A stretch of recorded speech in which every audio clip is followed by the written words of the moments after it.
La différence entre les deux, le logiciel, avec le logiciel, on a une distribution de masse. Ça veut dire que le logiciel peut être utilisé par des particuliers et par des entreprises. Alors que le logiciel est utilisé uniquement par des entreprises pour résoudre un problème précis, dans un domaine précis. Donc ça, on va dire les grosses entreprises. C'est pas tout le monde qui se retrouve dans un logiciel. Bon, je pense qu'aujourd'hui, en termes de logiciel, il y a quand même des logiciels, même pour les PME. Même pour les PME, parce que quand vous regardez par exemple Sage, que je vais montrer tout à l'heure, bon, je pense que la définition du logiciel ne se fie pas à la définition du logiciel ne se fie pas à la taille. Oui. Mais ça se fie surtout au fait que les logiciels sont interconnectés. C'est ça en fait qui fait en sorte qu'on parle de logiciel. Donc c'est un ensemble de logiciels qui communiquent entre eux et utilisés dans un domaine précis. Lorsqu'on parle de Sage, on voit le domaine de la comptabilité et de la finance.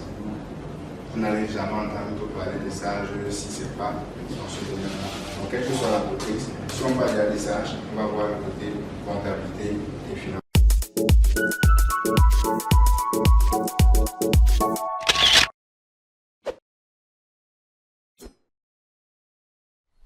Actuellement, on va aborder les logiciels de gestion qui sont le plus utilisés sur le marché. Donc, sur le marché actuel, il existe une multitude de logiciels de gestion destinés aux entreprises. Chacun avec ses propres fonctionnalités et avantages. Ces solutions informatiques couvrent généralement la comptabilité, la gestion de stock, la facturation, la paie et d'autres aspects essentiels de la gestion d'entreprise. Certains logiciels sont conçus pour répondre aux besoins spécifiques du secteur d'activité, tandis que d'autres offrent une approche généraliste. Le choix du bon outil dépend de la taille de l'entreprise, de ses besoins et de son budget. Il est donc important de bien évaluer les différentes options avant de faire son choix. Donc, on n'utilise pas, lorsqu'une entreprise vous contacte, vous n'allez pas simplement dire que le logiciel à utiliser, c'est X, bien c'est Y. Vous allez d'abord essayer d'étudier l'entreprise, sa taille, ses différents besoins pour savoir que voici le logiciel le plus approprié. Moi j'ai une entreprise par exemple qui m'a contacté cette semaine. Elle voulait utiliser le logiciel Sage. C'est une ONG. Elle voulait utiliser le logiciel Sage pour gérer ses subventions. Voilà. Moi je lui ai dit que non, Sage n'est pas approprié. Mais quand même, on peut utiliser Pego. Pego, c'est beaucoup plus pour les organismes. Donc, c'est beaucoup plus destiné pour ce genre de business-là. La différence entre les deux, le logiciel, avec le logiciel, on a une distribution de masse. Ça veut dire que le logiciel peut être utilisé par des particuliers et par des entreprises. Alors que le logiciel est utilisé uniquement par des entreprises pour résoudre un problème précis, dans un domaine précis. Donc ça, on va dire les grosses entreprises. C'est pas tout le monde qui se retrouve dans un logiciel. Bon, je pense qu'aujourd'hui, en termes de logiciel, il y a quand même des logiciels, même pour les PME. Même pour les PME, parce que quand vous regardez par exemple Sage, que je vais montrer tout à l'heure, bon, je pense que la définition du logiciel ne se fie pas à la définition du logiciel ne se fie pas à la taille. Oui. Mais ça se fie surtout au fait que les logiciels sont interconnectés. C'est ça en fait qui fait en sorte qu'on parle de logiciel. Donc c'est un ensemble de logiciels qui communiquent entre eux et utilisés dans un domaine précis. Lorsqu'on parle de Sage, on voit le domaine de la comptabilité et de la finance. Vous n'allez jamais entendre parler de Sage si ce n'est pas dans ce domaine-là. Donc, quelle que soit l'entreprise, si on parle de Sage, on va voir le côté comptabilité et finance. Donc, je pense que la définition du logiciel va beaucoup plus se rapprocher vers ce côté-là. La deuxième image, c'est beaucoup plus pour mettre, pour dire que l'élément le plus important, c'est quoi? C'est la comptabilité. Parce que la comptabilité, c'est un peu comme le carrefour. La gestion commerciale vient donner ces informations. La paye vient donner ces informations. La gestion de la production vient donner ces informations. Non, c'est-à-dire la gestion, le Sage comptabilité, logiciel de consolidation. Voilà, c'est un logiciel de consolidation. C'est un logiciel de consolidation. Tous les éléments là, puisque la paye, lorsqu'on fait la paye, il faut comptabiliser. Lorsque vous faites les immobilisations, il faut transformer ça en langage comptable. Lorsque vous faites la gestion commerciale, on a vendu, il faut que ça génère les écritures. On parle ici de logiciel. Et c'est quand je suis arrivé au Burkina en tout cas, parce qu'on est quand même avancé. Il y a des pays qui saisissent encore les écritures. Je suis arrivé au Burkina particulièrement. J'ai vu là-bas, j'étais quand même saisir les écritures, je crois. Dans la comptable. Ils utilisaient ça, comptabilité, à part. Maintenant, bon, en l'occurrence, c'était un centre hospitalier. Donc, ils ont un logiciel à part pour la gestion de l'hôpital.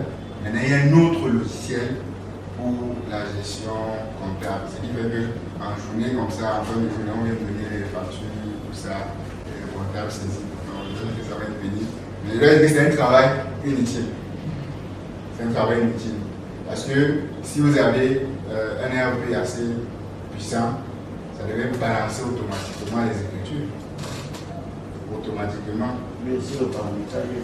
Voilà. Donc, dans les différents logiciels de gestion, on a le logiciel, l'un des logiciels les plus populaires actuellement, qui est Sage. Maintenant, dans Sage, les gens confondent souvent. Et j'ai aussi vu que plusieurs personnes ne maîtrisent pas. Dans Sage, il y a plusieurs produits. Sage, c'est une entreprise. Il y a encore les gens qui sont en train de dire ça arrive. On ne dit plus ça arrive depuis très longtemps. On parle de Sage 100. La même entreprise qui est venue. Oui, ça a été racheté, puis il n'y a plus Sage, c'est vraiment Sage. L'entreprise c'est Sage. Maintenant, ils ont plusieurs produits. Sage 100, c'est un produit. Il y a la Sage 100, c'est pour les PME. Il y a Sage 50. Sage 50, c'est pour les très petites entreprises. Il y a Sage Paye et RH. Sage Paye et RH, les gens ne le savent pas, ce n'est pas lié à Sage 100. Sage Paye et RH, c'est un produit à part. C'est pas lié à Sage 100. Non, il crée toujours un lien pour que ça ramène les informations de la paye dans la comptabilité. Oui. Mais en fait, Sage Paye et RH, c'est un produit à part. Donc, avec Sage Paye, en fait, pour ceux qui utilisent Sage Paye, ils vont savoir que l'interface n'est pas la même chose que les Sage 100. Sage 100, c'est la même interface. Parce que dans Sage 100, il y a comptabilité, gestion commerciale, saisie des caisses, mobilisation, moyens de paiement, trésorerie, état comptable et fiscaux. Donc, il y a quand même une gamme assez. Je vais opter, il faut les PRH. PRH, c'est un produit. Parce que vous savez qu'en fait, dans le monde professionnel, il y a les entreprises qui font uniquement dans la ressource humaine. Et les entreprises qui sont spécialisées dans la ressource humaine. Voilà. Donc, eux, ils montent des logiciels, ils développent des logiciels pour les RH. Donc, le côté RH, en fait, n'a rien à voir avec le côté comptabilité et finance. C'est autre chose. Comme il y a des entreprises qui confient la gestion de leur personnel au cabinet spécifique, justement. Et les entreprises qui gèrent comme ça, même la paye là. En fait, c'est quand, dans ce cas, c'est le cabinet qui t'a recruté qui devient ton employé. Donc quand il y a un souci, vous partez. Je pense que c'est ça. Oui, paye même, il y a beaucoup d'entreprises là que le côté paye uniquement est géré par une entreprise ou un cabinet spécifique. Oui, effectivement. Parce qu'en interne, ça a besoin d'une certaine compétence pour pouvoir, avec les incidences fiscaux qui vont avec. Justement. C'est quelque chose de beaucoup plus. Il y a plusieurs personnes qui utilisent pour la paye Excel. Mais je vous assure que la paye, c'est le logiciel le plus simple. Beaucoup de gens fuient ça. Mais en fait, la paye, une fois que vous avez maîtrisé, c'est le logiciel le plus simple. Parce qu'une fois que c'est maîtrisé là, pas contre c'est le logiciel le plus simple. Mais les gens fuient, c'est les gens pour faire l'Excel. Moi, je pense même aller développer une solution sur Excel, c'est trop complexe. Quand un logiciel a déjà été mis sur pied et assez large pour pouvoir intégrer une grande partie de toutes les solutions, de tous les paramétrages que vous pouvez avoir dans votre système de paie. Donc, c'est juste que les gens, premièrement, la formation sur la paie est chère. À la base, mon livre de Sage Paye, honnêtement, je voulais le vendre à 100 000. Mon livre de Sage Paye, je voulais le vendre à 100 000. Bon, c'est après, que j'ai dit ok. Parce que premièrement, les gens, je pense que eux sont, même sur YouTube, allez-y, vous n'allez pas voir. Non, tu vois. Même sur YouTube, vous n'allez pas voir les gens qui publient la paix. Parce que rares sont ceux qui maîtrisent effectivement la paix sur confiance.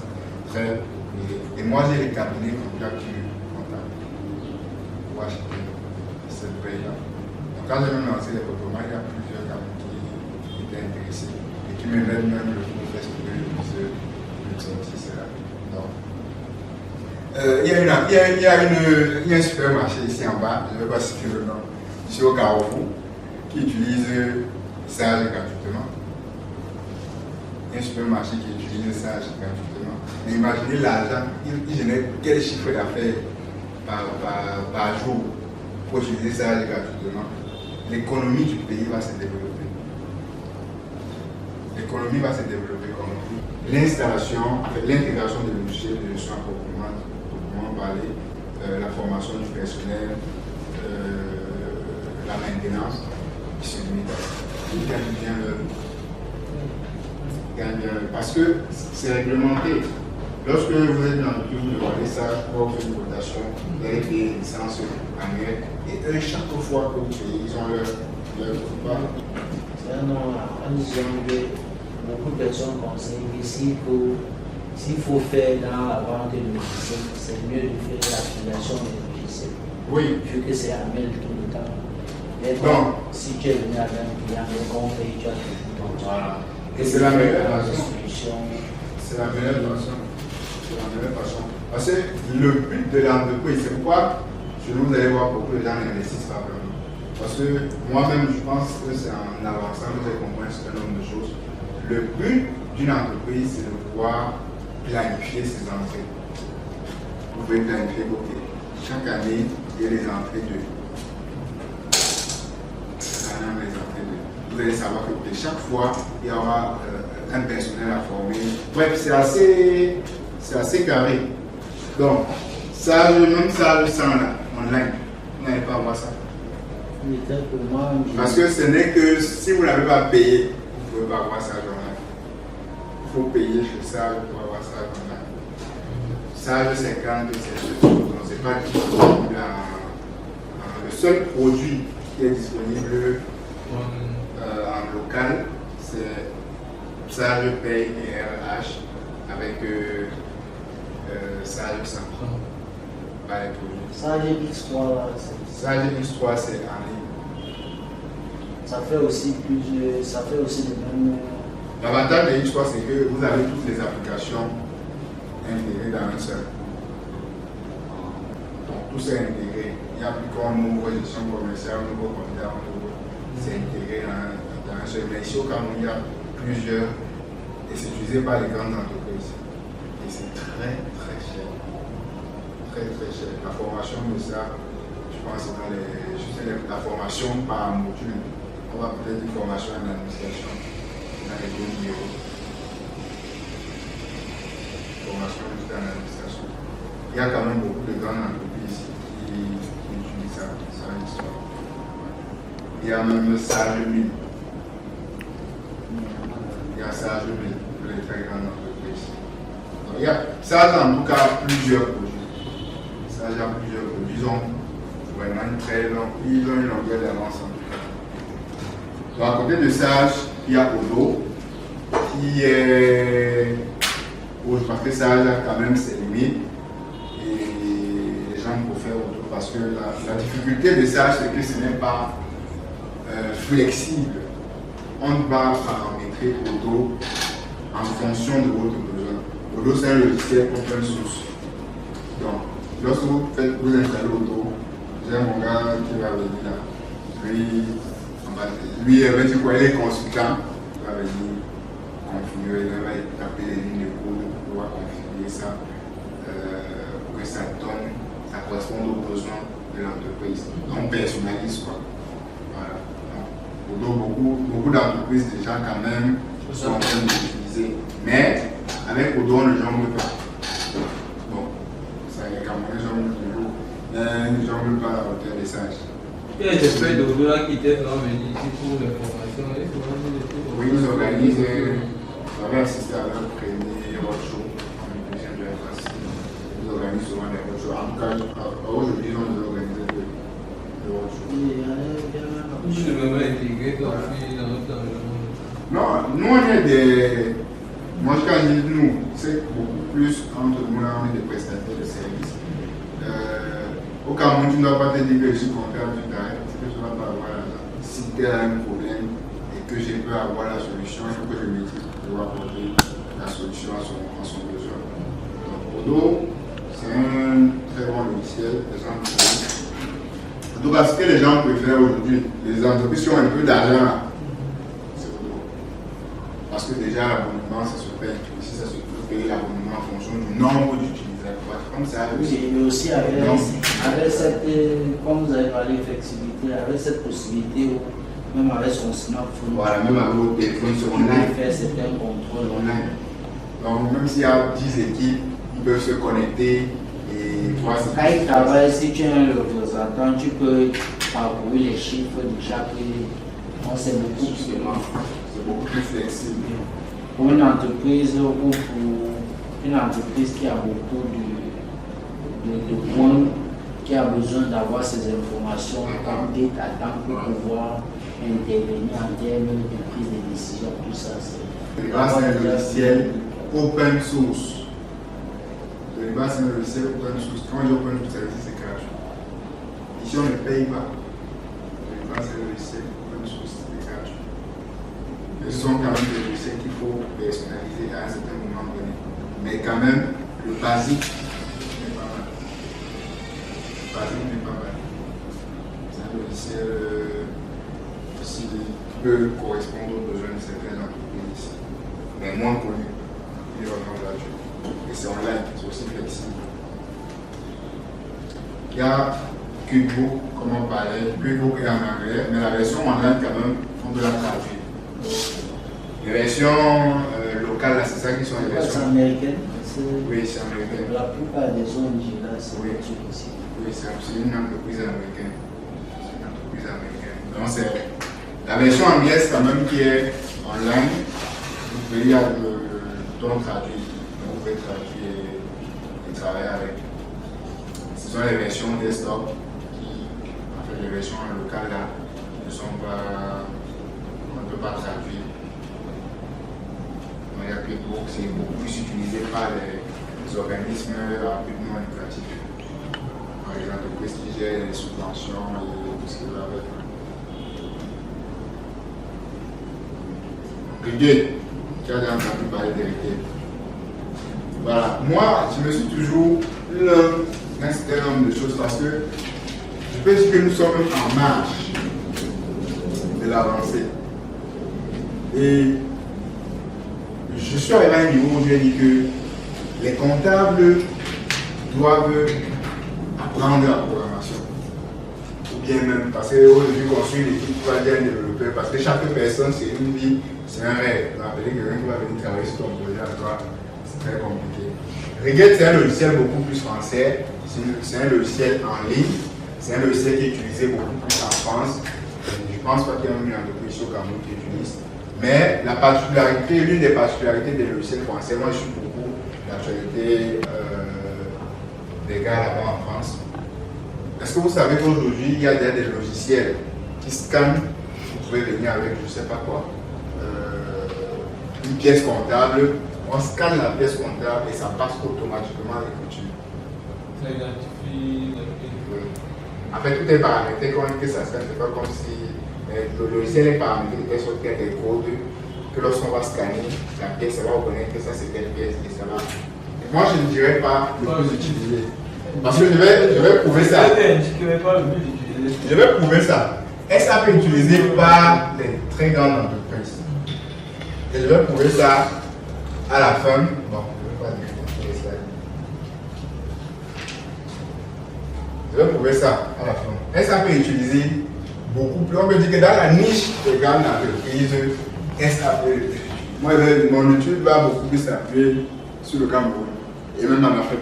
Oui, non, si ce n'est que là, ce que ça gère dans le pion à tous les niveaux. Donc, quel est le logiciel le plus utilisé? Bon, je pense que c'est même ça qu'on disait en train de parler. Quel est le logiciel le plus utilisé? En tout cas, pour moi, au Cameroun, c'est Sage. Oui. Moi, au Cameroun, c'est Sage. Oui. Qui est le logiciel le plus Oui, utilisé. oui. Donc après, Dans le monde, c'est quoi? non, je sais pas. Comme il a dit. Oui, quand tu tapes, Comme il a dit. sur le plan, Oui, parce que si on va prendre c'est les entreprises réglementées, c'est on fait SAP une qui étude. est- Parce qu'on parle, comme vous l'avez si bien expliqué, on parle plus sur la logique du logiciel. Oui, Oui, le plus utilisé. SAP est le logiciel le plus utilisé. oui. Parce que quand tu regardes même en termes de formation pour être peut-être un consultant dans ce concernant les SAP là, c'est la tête, C'est autre chose. sinon c'est la tête de quelqu'un. C'est autre chose. Un jour que je ne veux pas l'avoir. En fait, c'est très complexe. On va te dire que tel doit d'abord valider pour que, même si tu as l'argent. Oui, et puis à côté de ça, comme logiciel qui englobe beaucoup de logiciels, si tu veux, quand tu veux te former de façon spécifique, tu commences par quoi et puis en fonction de ton domaine d'expertise.